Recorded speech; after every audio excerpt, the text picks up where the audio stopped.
Hi there, back again with another episode. And so, a quick one, just a quick video to just rectify something that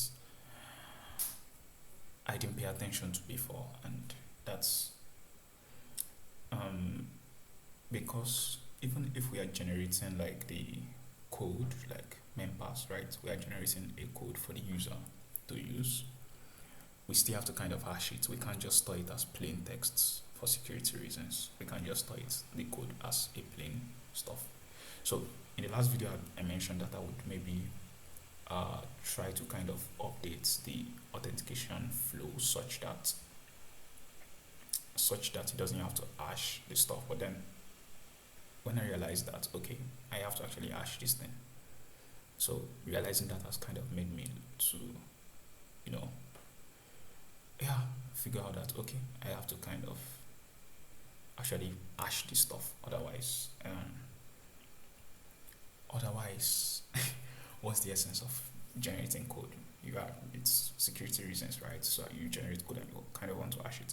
So yeah, let's go straight to the point. So last time I created like a memepass.resolvers.ts, which currently we're not using memepass anymore. We're using normal users. So I'm just going to create the same thing here because I can see that we have two resolvers and they are not small, they are big ones. So here I'm going to just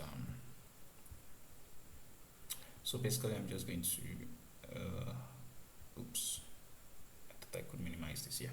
So I'm just going to cut out these parts. So I'm creating a generate memepass method, and for this I'm just going to paste it. So I pasted that in. Now I actually have to pass like data. So in this case we are going to have user importing it from schema. So importing it from the schema, and then for the context we have hook context coming from declaration, which will be passing the user service to. Importing from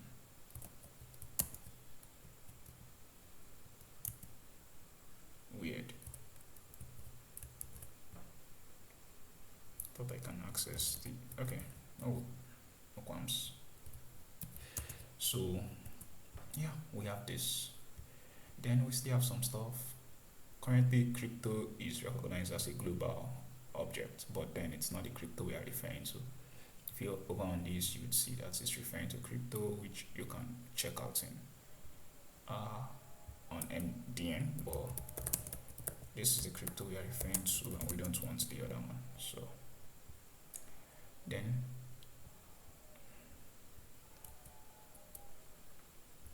so lastly we need some OS stuff, and finally we need to get a forbidden stuff from it. So that makes sense. So yeah, before we try to auto generate this, so we can go back to doing that, right? Like before, if we generate a memepass that already exists, we just call this function, this method again. So I changed that to, throwing an error that says that the memepass is not unique before. And that was because the method or the function is anonymous, so there's no name to like reference the function with. That was why I did that. But now that we have like a name, we can just call generate memepass and just pass back the data.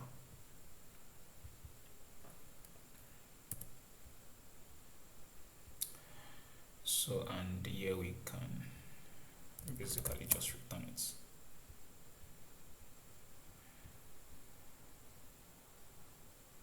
So I don't know, seems there's an error. Okay, yeah, I remembered. So as usual, whenever you have to like use a promise, in this case you have to specify a return type, so that's so now we've done that. So the next one I can just call generate memepass here, and that should work. So next one is this coins, which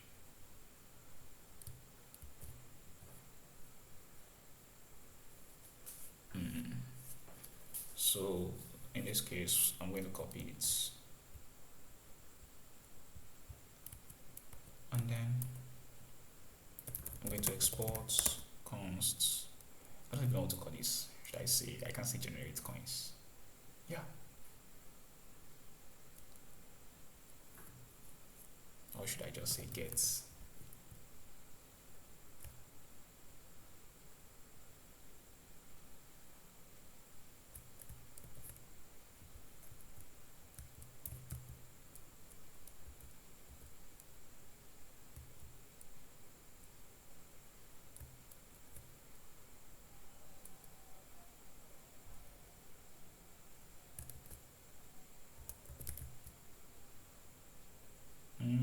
I think yeah, that should work for me.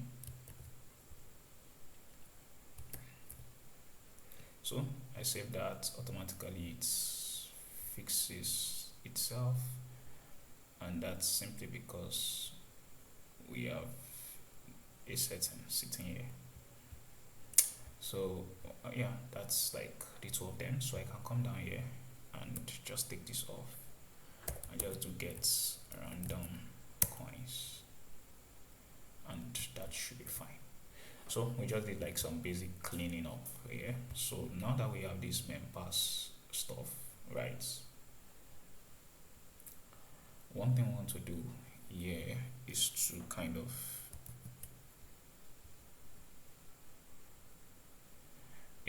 pass it to the password hash.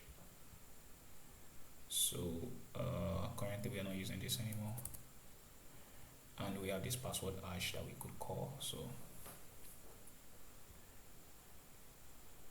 sorry, where did I put that again? So yeah, I can just do the normal async. I can do this, then just code and paste this, then I can return password hash.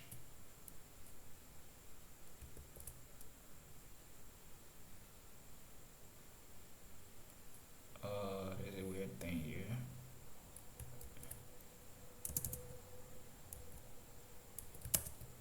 Strategy. I think so. I think this is what we used before. Hopefully it is. Then so it's going to kind of return. So you see that there's this error because it returns back like a hook. So we have to kind of call it too. So here we can pass the code, pass the data, and then pass the context, and yeah, we should be fine. So we have this.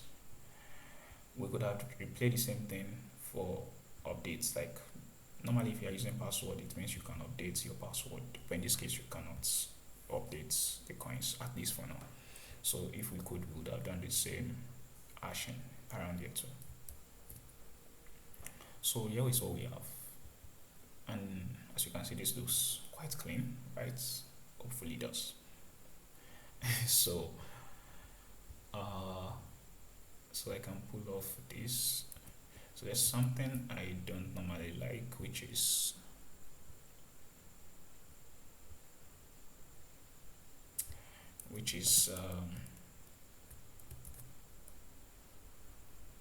yeah, I like removing unused imports. So if for example we have this here before and I save, it should automatically remove it now. I prefer that a lot. So so there we go. So yep. So we have this now. I think so with this setup we don't need to worry about you know editing anything in the what's it called again, editing anything in the sorry, I blanked out. So editing anything in the authentication like local strategy. So we don't need to. We've just set the password field to Memepass, which makes sense. So there's one more thing I think we've not done, which is probably ensuring that we don't have to pass Memepass. So basically what we just have to pass is the email. Then when it comes to updating to, we don't allow passing of Memepass. So there we go.